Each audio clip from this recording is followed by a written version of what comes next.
మీరు ఎవరు అనుకుంటున్నారో? నేను నీలాగా ఎవరిని ఎవరో అనుకుని కళ్ళు మూసుకొని కాపురం చేసే నీతి మాలిందాన్ని కాను. ఆయనకు మరో భార్య ఉందా? నోర్మోయ్, ఆయనకి అప్పటికి ఇప్పటికీ ఎప్పటికీ నేనొక్కదాన్నే భార్యను.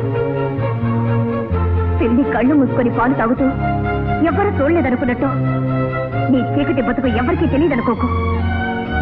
అందాన్ని ఎరచూపి నా భర్తని ఆకట్టుకుని కొన్నాళ్లు రహస్యంగా కాపురం చేసినంత మాత్రాన ఆయన నీ భర్త అవుతారనుకున్నావా? లక్ష్మీదేవి గారు, ప్లీజ్ ఇంకొక మాట అన్నారంటే నేను సహించను. మీరేవో కుయుక్తులు పన్ని నా భర్తను లేవదీసుకుపోతున్నారని నేనంటే అన్నంత మాత్రాన చెల్లుబాటు అవుతుందనుకున్నావా? అనగల అధికారం ఉండాలి. ఆయన నీ భర్తని చెప్పుకోవడానికి నువ్వు కొంగు ముడి వేసుకుని ఆయనతో 7 అడుగులు నడిచావా? 7 అడుగులు నడిస్తేనే అధికారం వస్తుందా? అలా అయితే 7 అడుగులే కాదు, ఆయన నేను చేయి కలుపుకొని ఎన్నో వేల అడుగులు నడిచావు.